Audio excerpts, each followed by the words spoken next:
જો તમે શ્રાવણ માસ વ્રત અને એકાદશીના ઉપવાસમાં કંઈક નવું બનાવીને ખાવા માંગો છો તો આજે હું તમારી સાથે શેર કરીશ ફરાળી ચટણી સાથે ગાજર અને બટાકાનો ફરાળી ટેસ્ટી નાસ્તો બનાવવાની રેસીપી। તો બટાકા અને ગાજરનો ફરાળી ટેસ્ટી નાસ્તો બનાવવા માટે મેં અહીંયા એક કાચો બટાકો લીધો છે અને એક આપણે અહીંયા ગાજર લીધું છે। તો સૌથી પહેલા આપણે બટાકા અને ગાજરની ઉપરની છાલ કાઢી લઈશું। તો બટાકા અને ગાજરની ઉપરની છાલ આપણે અહીંયા કાઢી લીધી છે। તો હવે આપણે ગાજર અને બટાકાને બંનેને છીણી લઈશું। તો ગાજર અને બટાકાને છીણવા માટે મેં અહીંયા મીડિયમ હોલવાળી છીણી લીધી છે। તો હવે આપણે મીડિયમ હોલવાળી છીણીથી છીણી લઈશું। તો બટાકા અને ગાજરને આપણે અહીંયા છીણી લીધા છે। જો તમે બટાકા અને ગાજરને ડાયરેક્ટ પાણીની અંદર છીણવા માંગતા હોય તો તમે એ રીતે પણ છીણી શકો છો। તો હવે આપણે છીણેલા ગાજર બટાકાને એક પાણીની અંદર લઈ અને 2 થી 3 વાર ધોઈ લઈશું।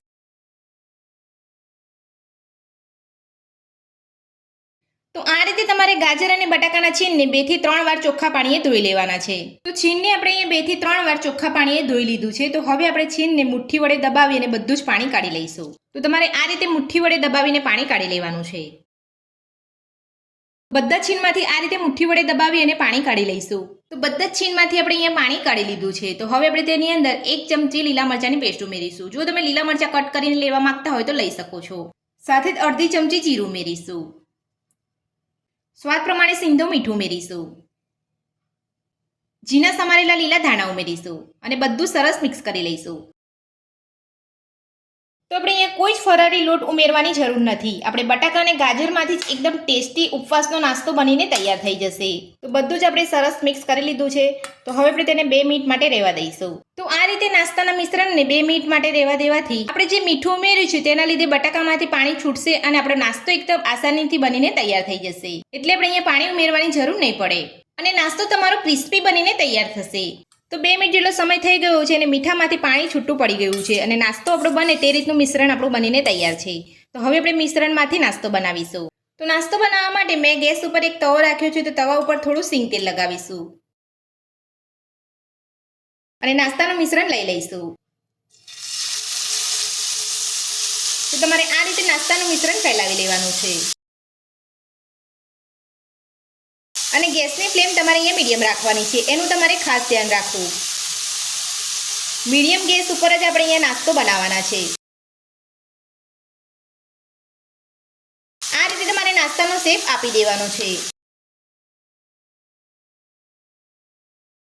તો નાસ્તાનું મિશ્રણ આપણે અહીંયા તવા ઉપર પાથરી લીધું છે। તો હવે આપણે ગેસની મીડિયમ ફ્લેમ પર નાસ્તાને કૂક થવા દઈશું। તો નાસ્તાને એક બાજુ કૂક કરી અહીંયા 2 થી 3 મિનિટ જેટલો સમય થઈ ગયો છે। તો હવે આપણે હળવે હાથે નાસ્તાને પલટાવી લઈશું। તો તમે જોઈ શકો છો એક બાજુ આપણો એકદમ સરસ નાસ્તો શેકાયો છે અને કલર પણ એકદમ સરસ આવ્યો છે। તો નાસ્તાને પલટાવી લીધા પછી હવે આપણે એ જ રીતે નાસ્તાની ચારે બાજુ તેલ લગાવી લઈશું અને બીજી બાજુ આપણે નાસ્તાને કૂક થવા દઈશું। તો નાસ્તાને પલટાવી લીધા પછી અહીંયા 2 થી 3 મિનિટ જેટલો સમય થઈ ગયો છે। તો હવે આપણે બીજી બાજુ પલટાવીને ચેક કરી લઈશું। તો તમે જોઈ શકો છો આપણો નાસ્તો બીજી બાજુ પણ એકદમ સરસ કૂક થઈ ગયો છે। તો આ જ રીતે આપણે બધો નાસ્તો બનાવી લઈશું। તો બીજો નાસ્તો આપણો બને છે ત્યાં સુધી આપણે નાસ્તા સાથે ખવાતી ફરાળી ચટણી બનાવીશું। તો ચટણી બનાવવા માટે મેં અહીંયા એક મિક્સર જાર લીધું છે। તો મિક્સર જારની અંદર આપણે લીલા ધાણા ઉમેરીશું। તો લીલા ધાણા તમારે અહીંયા દંડી સહિત જ લેવાના છે। સાથે જ થોડા શેકેલા સિંગદાણા ઉમેરીશું। અડધી ચમચી જીરું લઈશું। તીખાસ માટે લીલા મરચાં લઈશું। તો લીલા મરચાંનું પ્રમાણ મેં અહીંયા થોડું ઓછું રાખ્યું છે। જો તમે વધારે સ્પાઇસી એટલે કે તીખી ચટણી ખાવા માંગતા હોય તો તમારે લીલા મરચાંનું પ્રમાણ થોડું વધારે લેવાનું છે। સાથે જ 1 મોટી ચમચી જેટલું દહીં લઈશું। સાથે જ સ્વાદ પ્રમાણે સિંધો મીઠું ઉમેરીશું। સાથે જ 2 ચમચી જેટલું પાણી ઉમેરીશું। મિક્સર જારનું ઢાંકણ બંધ કરી અને બધું સરસ પીસી લઈશું। તો બધું સરસ આપણે પીસી લીધું છે અને ફરાળી ચટણી બનીને તૈયાર છે। તો તમે જોઈ શકો છો કલર પણ એકદમ સરસ આવ્યો છે। તો હવે આપણે ચટણીને એક બાઉલની અંદર કાઢી લઈશું। તો વ્રત અને ઉપવાસમાં ખાઈ શકાય તેવો ફરાળી ગાજર અને બટાકાનો ટેસ્ટી નાસ્તો બનીને તૈયાર છે અને આપણે અહીંયા ફરાળી ચટણી સાથે સર્વ પણ કરી લીધો છે।